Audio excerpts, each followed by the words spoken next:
کو حکم بنانا چاہیے، نبی کو حکم بنایا۔ اللہ کے نبی کا عمل دیکھیے، اللہ کے نبی کا عدل دیکھیے، انصاف پسندی دیکھیے۔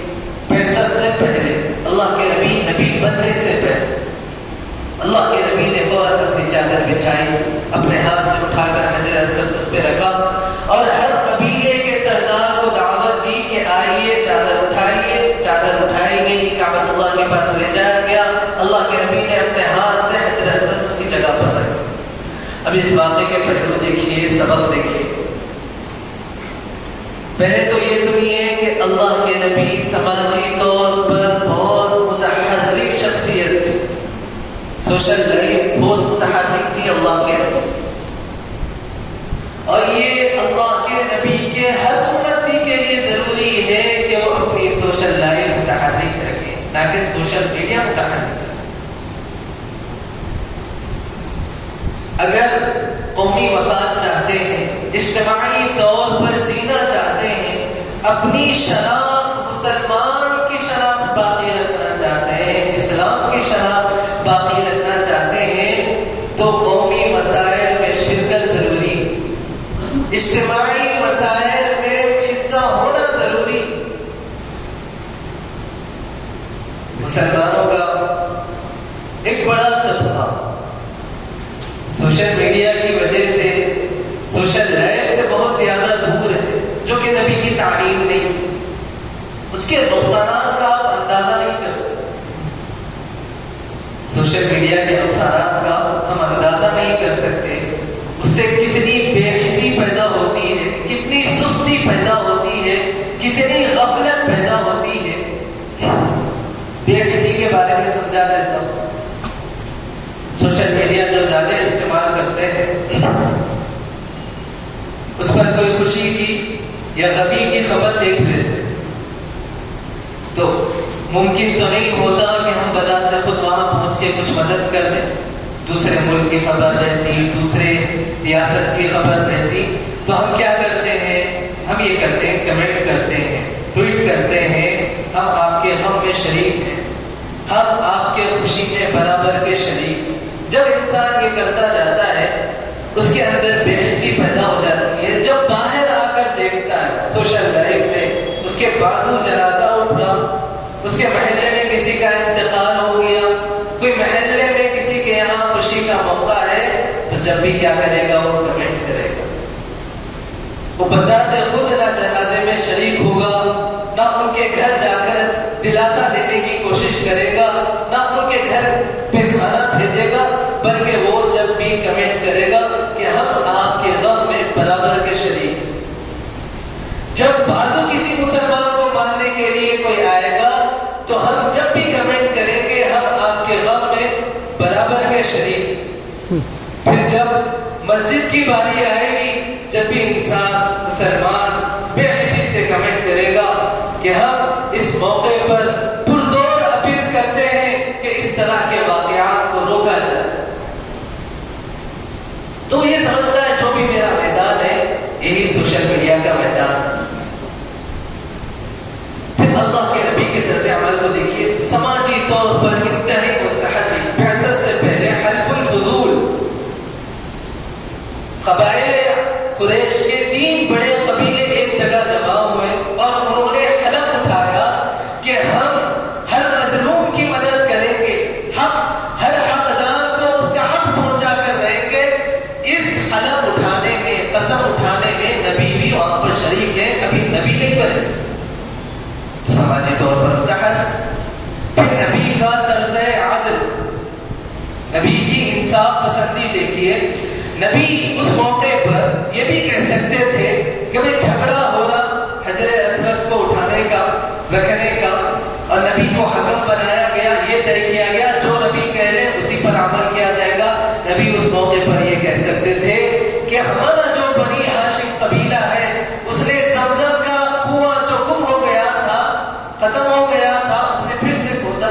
ہمارا قبیلہ قریش کے ضعیفوں کی، کمزوروں کی مدد کرتا ہے، حجاج کو کھانا کھلاتا ہے، پانی پلاتا ہے، ان کے رہنے کے انتظامات کرتا ہے، تو یہ سعادت بھی ہمارے قبیلے کے حصے میں آنا چاہیے۔ حجر اسود بنی ہاشم اٹھایا. اللہ کے نبی نے فرمایا بنی ہاشم نہیں، سارے قبیلے جمع ہوں گے، سب اٹھائے. یہ اجتماعی مفادات کو مقدم رکھنا ہے. ہم مسلمان اتنے زیادہ وفادار، اللہ سے بھی زیادہ وفادار انسانوں کے ہوتے ہیں. کسی پارٹی کے ساتھ مل جائے تو بس اجتماعی مسلمانوں کا جس میں مفاد ہے وہ نظر نہیں، پارٹی کی وفاداری مقدم ہوتی. کسی کا ساتھ دینا شروع کر دے تو پھر اجتماعی مسلمانوں کے مفادات کی فکر نہیں، بس اپنے تعلق کی فکر ہوتی ہے کہ میں اپنے ساتھ جو جس کو میں پسند کرتا ہوں، جس سے میں تعلق رکھتا ہوں، چاہے وہ حق پر ہو یا نہ ہو، میں اس کے ساتھ کھڑا ہوں. اگر شناخت باقی رکھنا چاہتے ہیں تو جب بھی مسلمانوں کا مسئلہ ہوگا، جب بھی مسلمان کا معاملہ ہوگا، جب بھی مسلمانوں کا اجتماعی مفاد ہوگا، انفرادی مفاد پر اسے مقدم رکھیں. پارٹیوں سے بالا تر ہو کر، محلوں سے بالا تر ہو کر، مسلکوں سے اوپر اٹھ کر ایک دوسرے کا ساتھ دیں گے تو اپنی شناخت باقی رکھ سکیں. تو نوجوانوں کے لیے ضروری ہے سماجی لڑائی، سماجی زندگی. نفسیاتی مریض بن جاتے، نفسیاتی مریض بن جاتے. کچھ دیر کے لیے سوچ لیجیے کہ کوئی دوسری جگہ پر اپنی زندگی سے خوش ہو رہا ہے یا کوئی اس کے لیے خوشی کا موقع ہے، وہ ویڈیو بنا کے ڈال رہا ہے، تو آپ کا اس میں کیا لینا دینا؟ آپ کی اس میں کیا خوشی؟ نفسیاتی مریض بن جاتے ہیں جب ہم سوشل میڈیا پر دوسروں کی لائف دیکھتے ہیں تو اپنی لائف سے ہم بیزار ہو جاتے ہیں. جب دوسرے کی کار دیکھتے ہیں اپنی کار پر ناشکرے بن جاتے ہیں. جب دوسروں کا گھر دیکھتے ہیں اپنے گھر کے لیے ناشکرے بن جاتے ہیں. جب دوسروں کی بیوی دیکھتے ہیں اپنی بیوی سے دل اٹھ جاتا ہے. نفسیاتی مریض بن جاتے ہیں، تنہائی پسند بن جاتے ہیں. خاندان کے مجلسوں سے لطف اٹھانا نہیں آتا. کبھی بیٹھ کر دیکھنا چاہیے، خاندان کی مجلس لگی بھی ہو، پھوپھی بھی ہو، خالہ بھی ہو، یا نانی ہو یا دادی ہو، ان کے ساتھ وقت گزارنا اس کا کتنا لطف ہوتا ہے. کبھی دوستوں کی محفل، سنجیدہ دوستوں کی محفل میں وقت گزاری، اس کا کیا مزہ ہے. کبھی محلے والوں کے ساتھ وقت گزاری، اس کا کیا مزہ. تو انتہائی ضروری ہے اپنی بقا رکھنے کے لیے کہ ہم سوشل میڈیا کے بجائے سوشل لائف میں شامل ہو جائیں.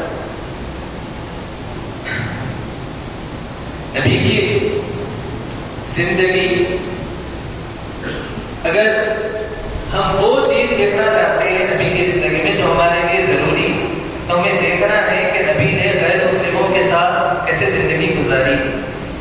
ہندوستان کے مسلمان اور جہاں کہیں مسلمان اقلیت میں ہیں وہاں پر پریشان ہیں کہ ہمیں غیر مسلموں کے ساتھ کیسے رہنا ہے. یا تو ہم افراد کا شکار ہیں یا تفرید کا، یعنی انتہائی غیر مسلم کے وفادار، یا تو انتہائی غیر مسلم کے وفادار، انتہائی قریبی دوست کہ ان کے ناچ گانوں میں شریک ہو جائیں، ان کی محفلوں میں شریک ہو جائیں، ان کے رسومات میں شریک ہو جائیں. انتہا یہ ہے کہ ان کے معبودوں کے آگے ہماری بچیاں ناچنا شروع کر دیں برقع پہن. تو یا تو انتہائی وفاداری دوستی ہے، بچیاں غیر مسلم بچیوں سے دوستیاں، وفاداری نبھانے کے لیے، اپنے غیر مسلم سہیلیوں کا دل رکھنے کے لیے بتوں کے آگے ناچنا شروع. تو یا تو مسلمان انتہائی غیر مسلم کا وفادار، یا پھر مسلمان انتہائی غیر مسلم سے نفرت کہ اس کے سامنے صحیح اسلام بھی پیش نہیں کر سکتا. یا تو اس کے گھر میں جا کر بیٹھ گیا ہے، یا اس کے گھر کے قریب سے بھی گزرنا نہیں چاہتا، یا تو اس کے گلے پڑنا چاہتا ہے، یا اس کی خیریت بھی پوچھنا نہیں چاہتا. یہ دو طرز عمل بھی ہندوستانی مسلمانوں کے لیے خطرے کی گھنٹی.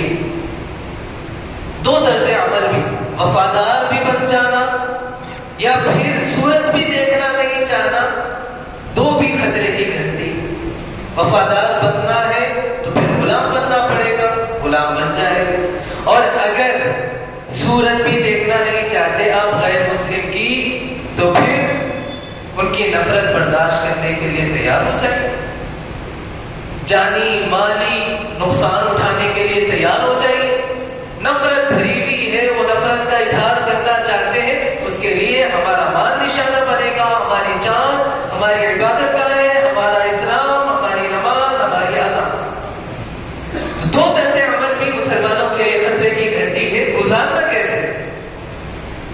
تو نبی کے طرز عمل کے بارے میں سیرت کی کتابوں میں یہ ہے کہ نبی کے ساتھ 3 طرح کے دشمن ہوئے. ایک تو متحارب کفار. محارب کفار یعنی وہ کفار جو نبی کو ستانا چاہتے تھے، نبی سے لڑنا چاہتے تھے.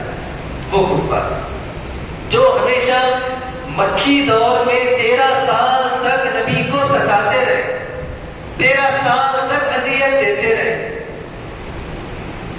کفار کی یہ قسم. نبی نے ان کے ساتھ کیا کیا؟ مدنی دور کے 10 سال میں انہی کفار نے حضور سے 27 جنگیں لڑی. 27 جنگیں 10 سال. تو ایسے کفار کے ساتھ ہمیں کیا کرنا ہے؟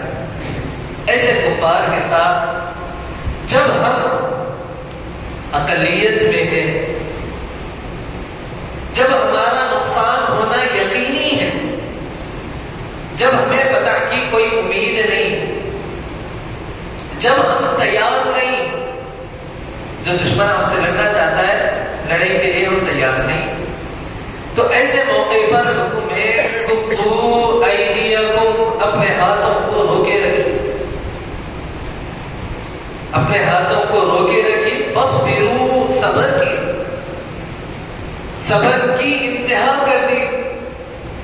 یہ حکم آیا. حضرت خباب بن ارد رضی اللہ تعالیٰ حضور کے پاس آ گئے، اپنے تکلیفوں کی شکایت کرنے لگے. حضور نے کہا صبر کرنا ہے. انہوں نے کہا صبر نہیں ہوتا، انتہائی تکلیفیں ہیں، انتہائی پریشانی ہے، جان پہ بد آئی ہے، جسمانی تکلیفیں ہیں، صبر نہیں ہوتا.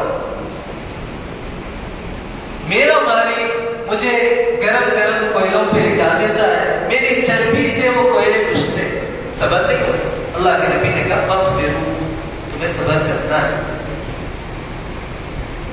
اور جب وہ وقت آ گیا جب مسلمانوں کو لگنے لگا کہ وہ تیار ہو گئے ہیں، مقابلہ ہو سکتا ہے، تو اس وقت میں کہا گیا اذن للذین یقاتلون بانہم ظلموا، تمہیں اجازت ہے لڑنے کی، اپنا دفاع کرنے کی، اپنے جان مال کی حفاظت کرنے کی، کیونکہ تم پر ظلم ہوا ہے. یہ مدنی دور میں تو 27 جگہ اللہ کے نبی اور صحابہ نے مشرکین سے لڑے. تو جہاں پر آپ یہ سمجھے کہ ابھی تیاری نہیں ہوئی، وہاں پر حکم ہے فاصبروا. جہاں پر آپ سمجھ جائیں کہ اپنی تیاری ہو چکی ہے، وہاں پر حکم ہے اذن للذین یقاتلون بانہم ظلموا. یہ کفار کی ایک قسم. کفار کی اور ایک قسم ہے جن سے نبی نے معاملات کیے، مصالحت کی ہے، جن سے بات چیت کی ہے، جن سے صلح کی ہے. 3 سال تک بات چیت چلی، 3 سال تک صلح کی بات چیت ہوئی. ان کافروں سے جو لڑنا نہیں چاہتے تھے، ان کافروں سے جو امن سے رہنا چاہتے تھے، شانتی سے رہنا چاہتے تھے، 3 سال تک صلح کی بات ہوئی. اور ان کے ساتھ مل کر، یہودیوں اور عیسائیوں کے ساتھ مل کر اللہ کے نبی نے پہلی اسلامی ریاست قائم کی. یہودیوں اور عیسائیوں کے اشتراک سے، ان کے ساتھ مل کر، ان سے بات چیت کر. اللہ کے نبی کا ایسے کافروں کے ساتھ معاملہ یہ تھا، حالات کے مطابق جب وہ ہم سے لڑنا نہیں چاہتے، ہم ان سے لڑنا نہیں چاہتے، ہم صلح کرنا چاہتے ہیں، ہم امن سے رہنا چاہتے ہیں، ہم امن کی بات کرنا چاہتے ہیں، ہم محبت کی بات کرنا چاہتے ہیں، ہم حقوق میں برابر کے شریک ہیں. تمہیں جو حق ہے وہ مجھے جو حق ہے وہ تمہیں. تم پر ظلم ہوا غلط ہے، مجھ پر ظلم ہوا غلط ہے. تمہارا مال چھینا گیا غلط ہے، میرا مال چھینا گیا غلط ہے. وہی حالات اکثر غیر مسلم امن سے رہنا چاہتے ہیں. تو اللہ کے نبی نے حالات کے مطابق ان پر عمل کیا. وہ جب لڑنا نہیں چاہتے تھے ان سے جنگ نہیں ہوئی، جب وہ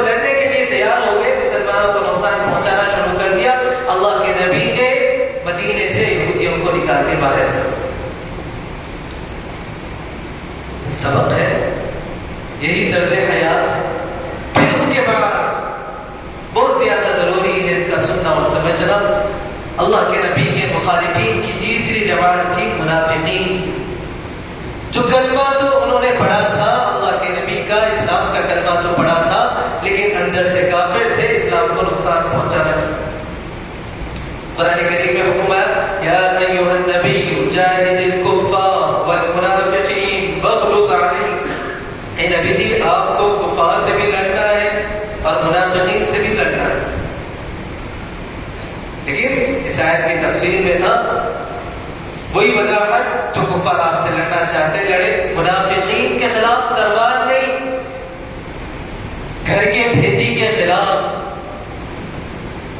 اور گھر کی جاسوسی کرنے والے کے خلاف، گھر کے غدار کے خلاف جنگ نہیں، مار پیٹ نہیں۔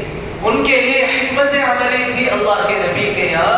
دیکھیں غزوہ احد 1000 کا مسلمانوں کا لشکر، اب جب جنگ کی ابتدا ہونے والی تھی 300 منافقین اللہ کے نبی کا مسلمانوں کا ساتھ چھوڑ کے گھر واپس آ گئے۔ یعنی تعداد کتنی ہوئی منافقین کی مسلمانوں کے مقابلے میں؟ یہ مسلمان 70%، تو منافقین کی تعداد ہوئی 30%۔ اب اللہ کے نبی کی حکمت عملی دیکھیے، اللہ کے نبی نے اپنے پوری زندگی میں منافق کے خلاف تلوار نہیں چلائی۔ صحابہ پوچھا کرتے تھے، درخواست کرتے تھے، حضرت عبداللہ، حضرت عمر رضی اللہ تعالیٰ، حضرت خالد بن ولید رضی اللہ تعالیٰ کہتے تھے حضور حکم دیجئے ہم عبداللہ ابن ابی کی گردن مار دیں، حکم دیجئے ہم منافقین کو قتل کر دیں۔ اللہ کے نبی نے کبھی حکم نہیں کیا، کبھی تلوار اٹھانے کی اجازت نہیں دی۔ حکمت عملی اللہ کے نبی کی یہ تھی کہ منافقین کو نہ اپنی صفوں میں آنے دیا، نہ انہیں دشمن بننے دیا۔ منافقین کو نہ اپنے مشوروں میں اور نہ اپنے کاموں میں، انتہائی اہم مجلسوں میں آنے دیا، نہ ان سے کوئی کام لیا، نہ ان کو مخالف بننے دیا، دشمن بننے دیا۔ یہ حکمت عملی تھی۔ نہ ان سے بظاہر دشمنی نبھائی گئی، نہ ان کو دوست بنایا گیا۔ تو جن مسلمانوں کے بارے میں ایسے تو نہیں ہوتے منافقین کہ آج کے دور میں کہ ظاہراً کلمہ پڑھے اندر سے پورا کفر ہے، لیکن کچھ ہوتے ہیں جو اپنے انفرادی مفادات کے خاطر، اپنے ذاتی فائدے کے خاطر اجتماعی مسلمانوں کو نقصان پہنچانا چاہتے ہیں، خود عہدہ پانے کے لیے سب کو نقصان پہنچانا چاہتے ہیں۔ کچھ ایسے ہوتے تو حکم اللہ کے نبی کا طرز عمل یہ تھا کہ نہ آپ انہیں اپنی صف میں آنے دیں، نہ انہیں دشمن بننے دیں۔ اللہ کے نبی نے یہی طرز عمل اپنایا، اور جب اللہ کے نبی کی وفات ہوئی، پہلے تو 30% منافقین، اللہ کے نبی کی وفات ہوئی صرف 14 منافقین۔ جب خلافت کا دور ہوا کوئی منافق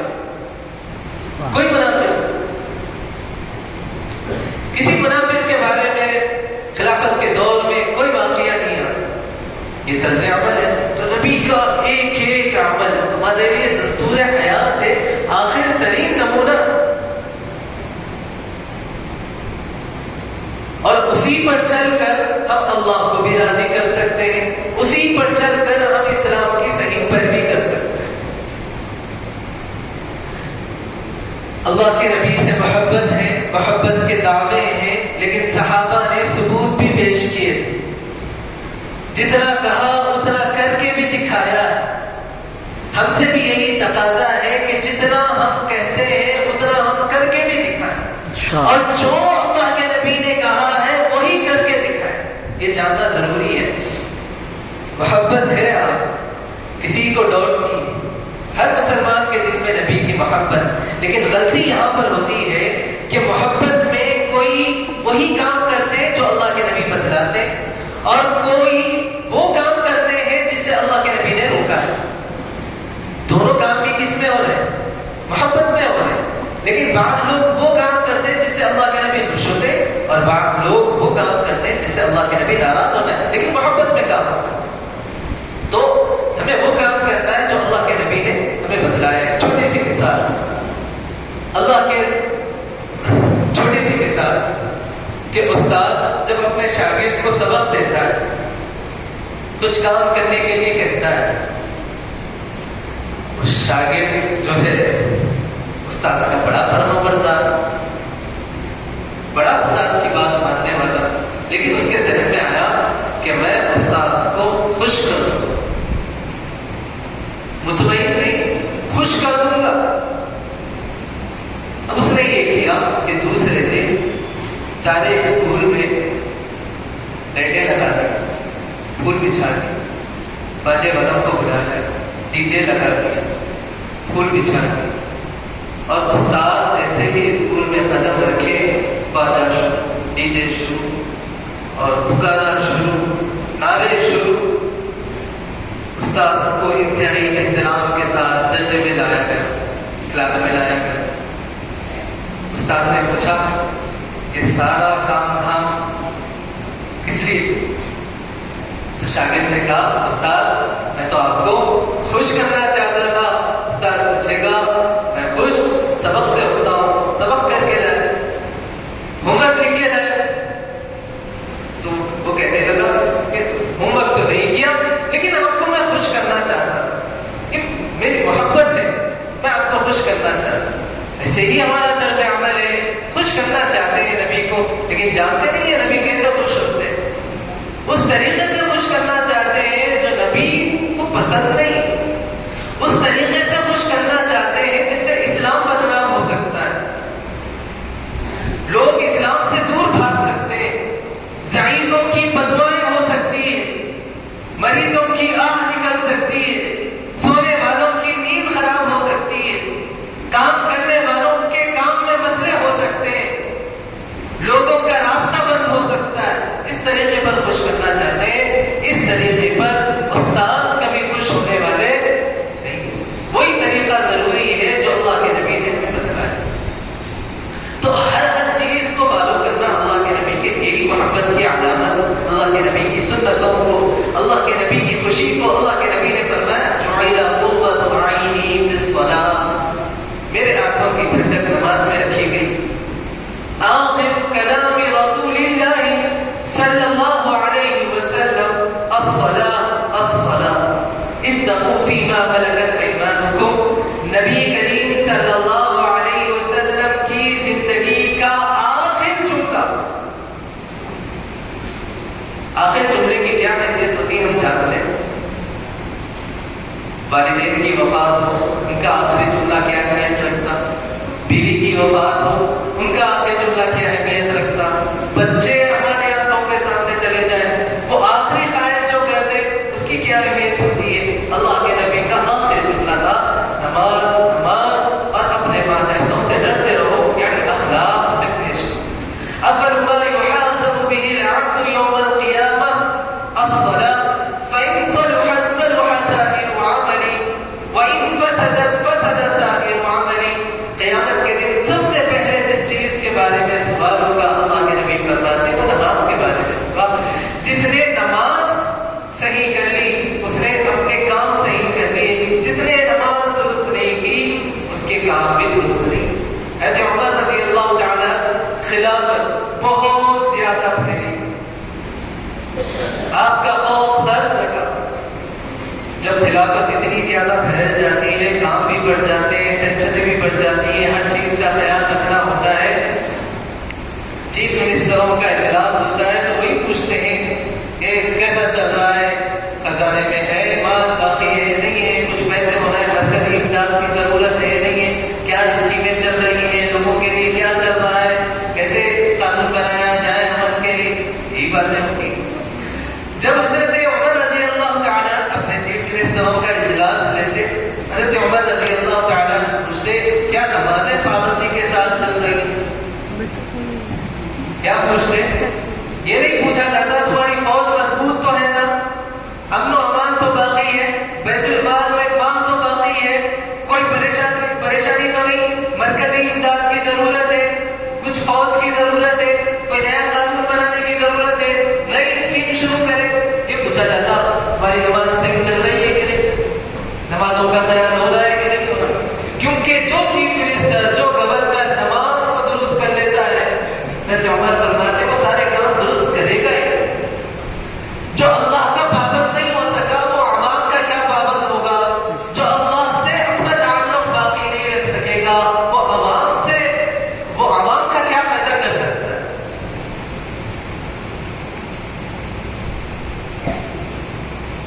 کتنی حیرت اور تعجب کی بات ہے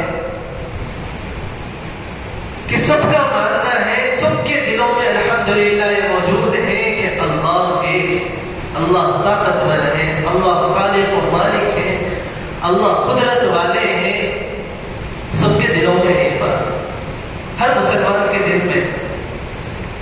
لیکن یہی قدرت والے مولا، یہی قدرت والے خالق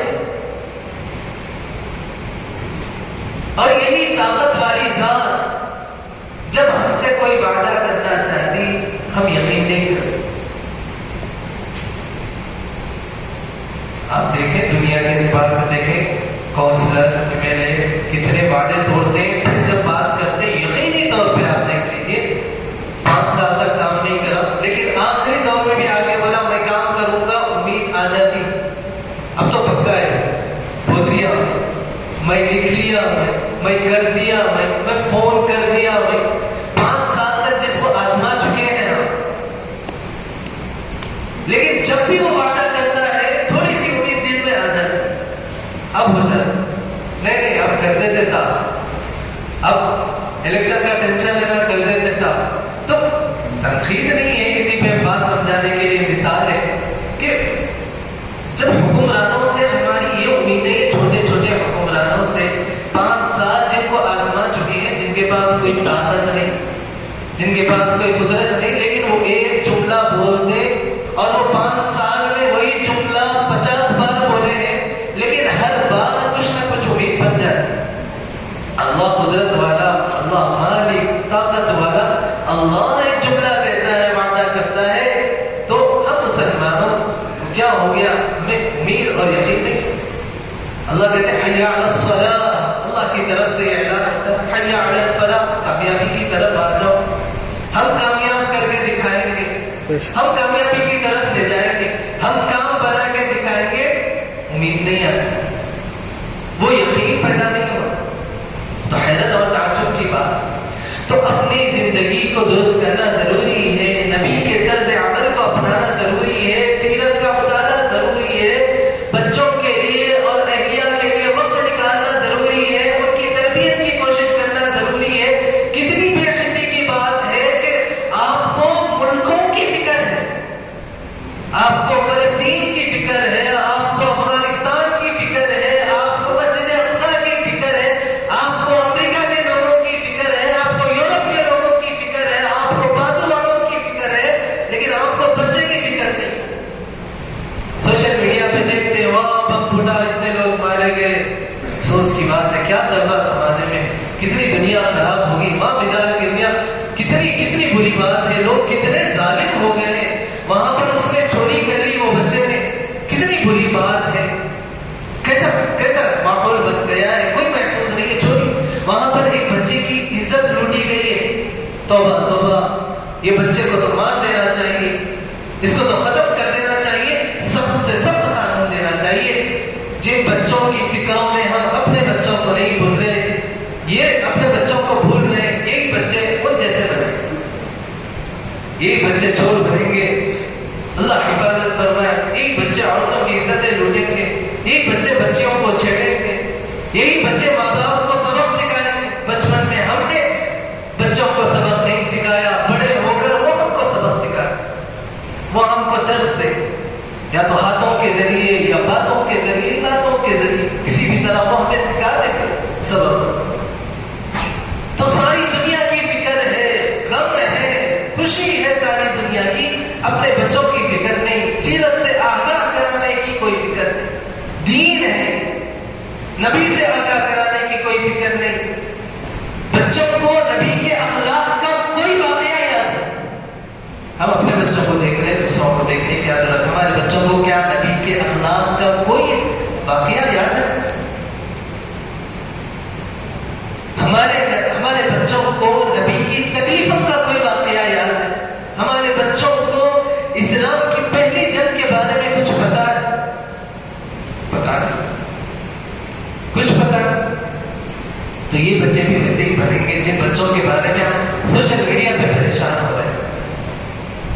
تو بچوں پر توجہ دینے کی ضرورت ہے، اہلیہ پر توجہ دینے کی ضرورت ہے، گھر کے محفلوں میں شرکت کرنے کی ضرورت ہے، انہیں سنتوں سے آگاہ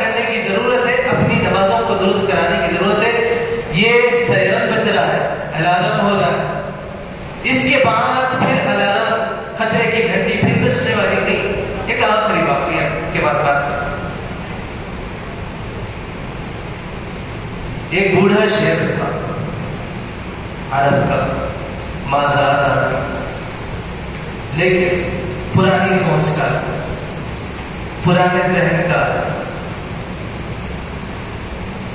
ایک دن اس کی مرغی گم ہو گئی،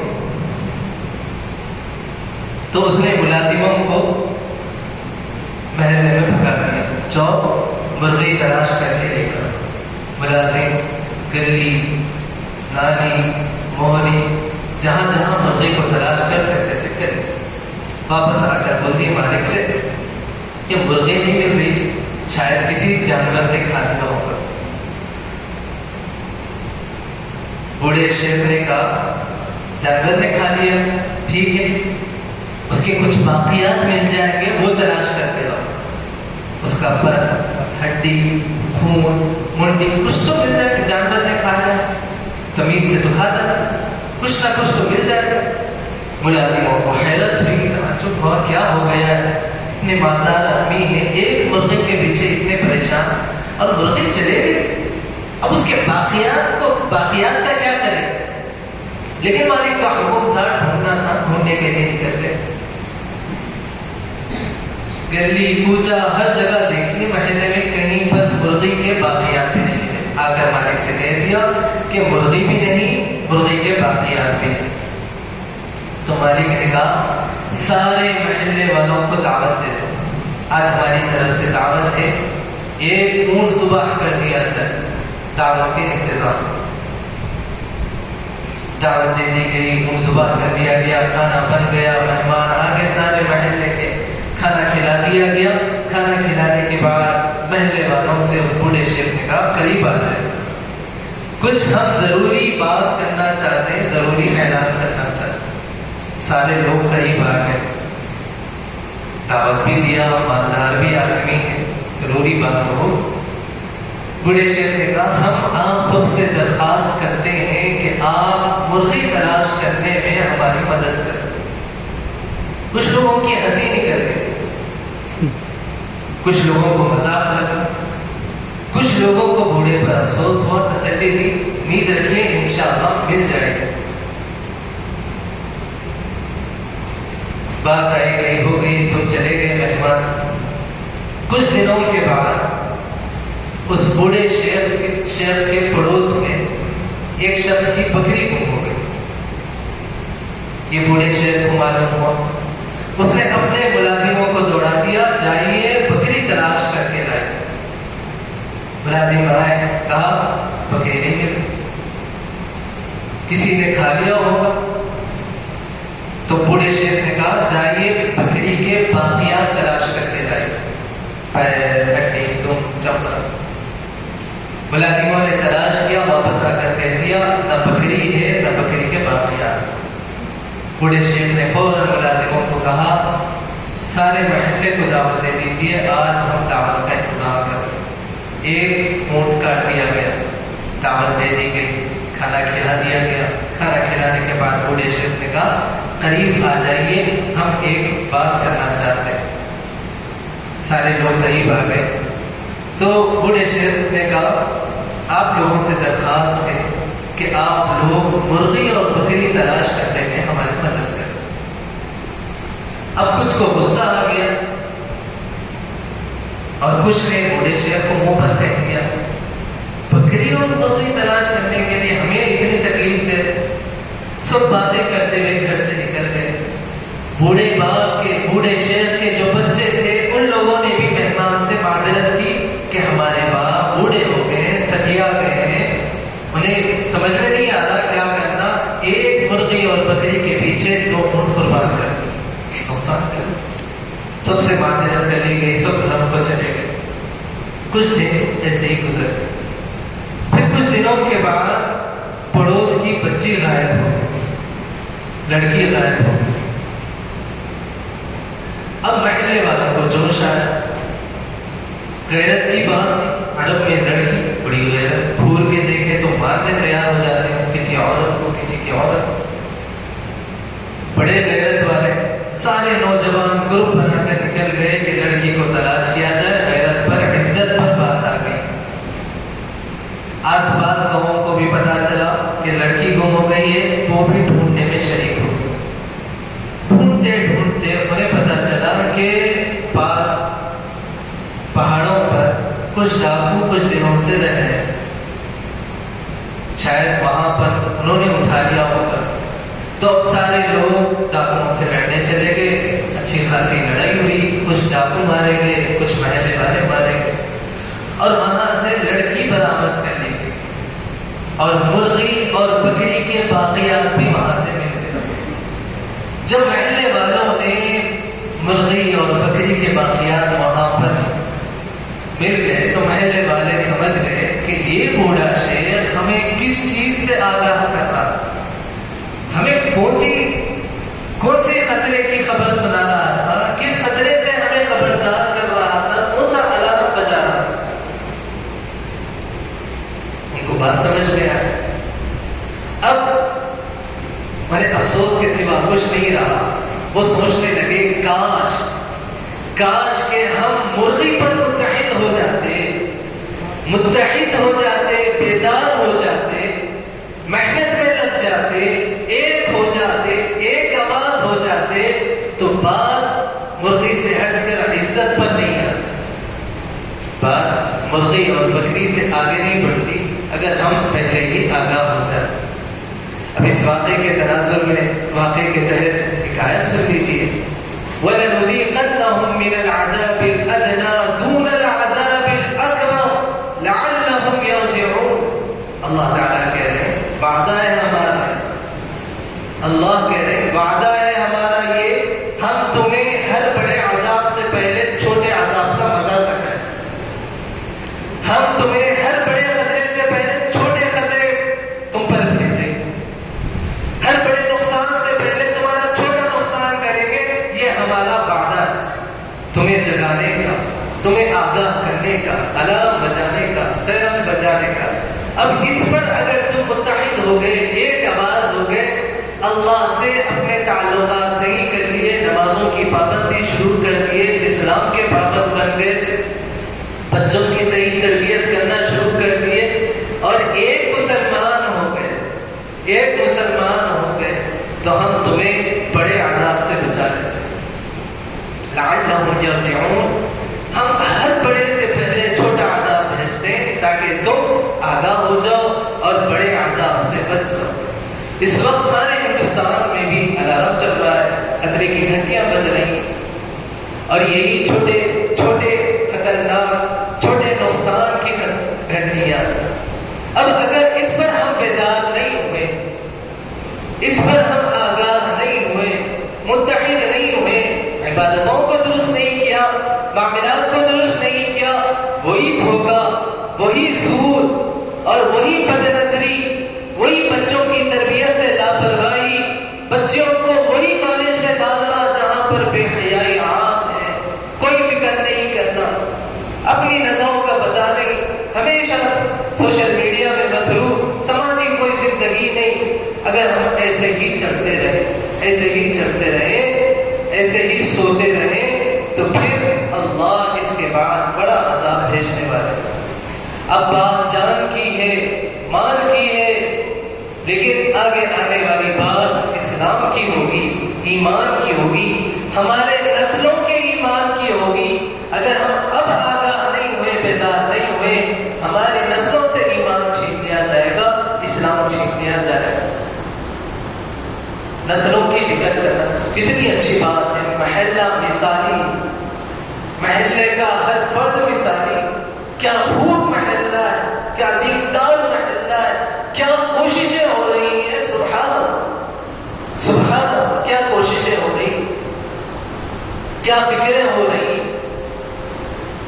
اللہ ان فکروں کو قبول فرمائے، آمین، ان گشتوں کو قبول فرمائے، آمین، ان لوگوں میں مستقل مزاجی عطا فرمائے، ان کی زندگیوں میں خیر و برکت نصیب فرمائے، ان کے بچوں کو دیندار، عالم دین، فاضل، داعی بنائے، ان کے بچوں کو ان کے آنکھوں کی ٹھنڈک بنائے، ان کے لیے ذخیرہ آخرت بنائے۔ کیا خوب فکر ہے، ملت کے ہر محلے کے لیے یہ ایک مثال۔ ایسے ہی انشاءاللہ ہم فکر کریں گے، مکتب قائم کرنے کی، محلے کے ہر گھر سے بچہ آئے گا، ہماری اگلی نسل کی فکر ہوگی، بچوں کی، جوانوں کی فکر ہوگی، الگ الگ قسم کے مکتب قائم کیے جائیں گے۔ یہ مت سمجھیے ہر ایک کو ایک پڑھائی ہوگی، بچے آئیں گے قرآن قاعدہ پڑھائیں گے، قرآن پڑھائیں گے، بڑے طلبا آئیں گے قرآن پڑھائیں گے، عقائد پڑھائیں گے، بڑے لوگ آئیں گے نماز سکھائیں گے، مسئلے مسائل سکھائیں گے۔ ایسے مکتب قائم ہوں گے، محلے کا ہر فرد اپنے اپنے بچوں کو ان مکتبوں سے جوڑے گا، بچوں کو دینی تعلیم سے آگاہ کرے گا۔ خلیفہ ہارون رشید عباسی خلیفہ اعلان کرا دیا، میرے بیٹے کی شادی کرنا ہے، مجھے کوئی حافظہ لڑکی چاہیے۔ اب جس کے گھر میں حافظہ لڑکی ہو وہ اپنے اپنے گھروں میں چراغ روشن کرے۔ اور رات میں دیکھا گیا کہ پورے بغداد میں لاکھوں کی آبادی ہے، ہر گھر میں چراغ روشن، ہر گھر میں چراغ روشن۔ یہ روشنی اس بات کا ثبوت تھی کہ اسلامی معاشرہ مضبوط ہے، اسلام کی مائیں اور اسلام کے فرد کو اپنی اولاد کی فکر ہے، انہیں دینی تعلیم سے آراستہ کر دیا گیا ہے، ان کے اندر ایمان اور اسلام ڈال دیا گیا ہے، اب وہ اسلام اور ایمان کو آئندہ نسلوں تک پہنچا سکتے۔ یہ روشنیاں ثبوت تھی اس بات کہ نسلوں کی فکر کی ضرورت نہیں، اسلامی معاشرہ، اسلامی حکومت اور اسلامی قانون، یہ ساری چیزیں مضبوط ہو چکی ہیں، کوئی ایمان اور اسلام پر کوئی خطرہ نہیں، یہ ثبوت تھی روشن۔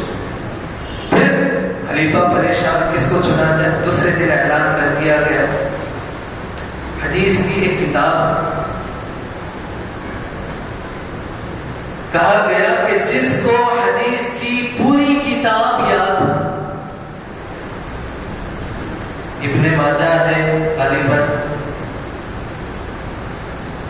موطا امام مالک ہے، حدیث کی کتابوں کا نام ہے یہ، جس کو حدیث کی وہ کتاب یاد ہے وہ اپنے گھروں میں، جس بچے کو یاد ہے اس کے گھروں میں رات میں قندیل جلائے جائے روشنی۔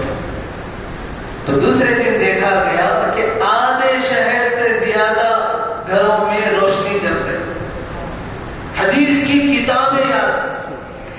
کتنی حدیث یاد ہے ہمارے بچوں، کتنی قرآن آیتیں یاد ہیں، کتنے نبی کے واقعات یاد ہیں، اس کی فکر کرنے کی ضرورت ہے۔ تو بہت اچھی بات ہے، اور آگے بڑھیں گے، مکتب قائم کریں گے، مثالی بنیں گے، مکتب ایک استاد نہیں، دو استاد نہیں، 3 استاد رکھیں گے، عالم اور مفتی کو رکھیں گے، بہت اچھا پیغام دیں گے دنیا والوں کو اور ملت والوں کو، اور اپنے نسلوں کے ایمان کی اور اسلام کی حفاظت کریں گے۔ عہد کر کے اٹھیں، یہاں سے عہد کر کے اٹھیں، آج سے سود چھوڑا جائے گا، دھوکہ چھوڑا جائے گا، سچ بولا جائے گا، امانتداری دکھائی جائے گی۔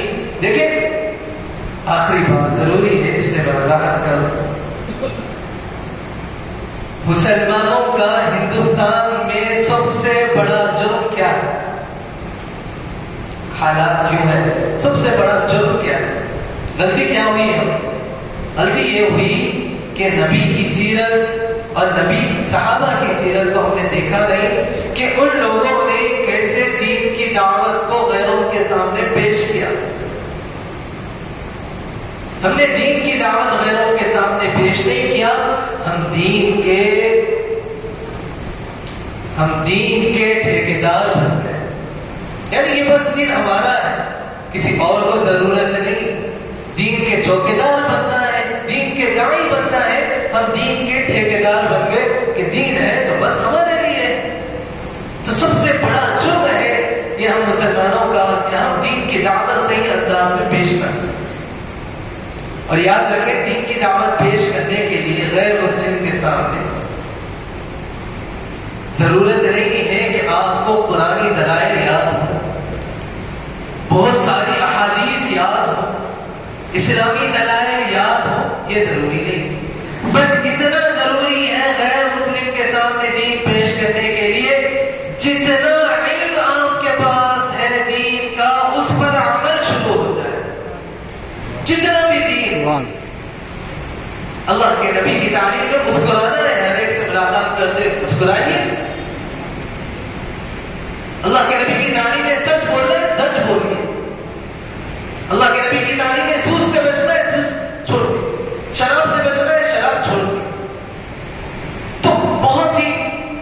آسان. جتنا دین آپ کو پتا ہے اس پر صحیح معنی میں عمل کرنا شروع کر دے, دین کے اخلاق اپنا لے. یاد رکھیں میوہ فروشوں سے, گاڑی چلانے والوں سے, تاجروں سے, مزدوروں سے, کارخانے میں کام کرنے والوں سے جتنا دین پھیلے گا حافظوں اور عالموں سے نہیں پھیلے. وجہ اس کی یہ ہے کہ حافظ اور عالم کے پاس مسلمان آتے ہیں اور زیادہ مسلمانوں کے مسائل ہوتے ہیں, مسئلہ پوچھنا ہے مسلمان آتا ہے, اور ملاقات بھی ہوتی ہے غیر مسلموں کے ساتھ تو بہت تھوڑے غیر مسلموں سے تعلق ہوتا ہے. امامت, خطابت, مدرسہ, مسلمانوں کے اپنے مسائل, قومی مسائل, ہر ایک میں شرکت, اجتماعی فوائد, ہر ایک کو دیکھنا, مسئلے مسائل سمجھانا, لوگوں کے آپس کے جھگڑے سلجھانا, طلاق کے مسائل حل کرنا, زمینوں کے مسئلے حل کرنا. غیر مسلموں سے ملاقات ہوتی ہے لیکن بہت تھوڑی ہوتی. میوہ فروش دن بھر غیر مسلموں کے درمیان, تاجر دن بھر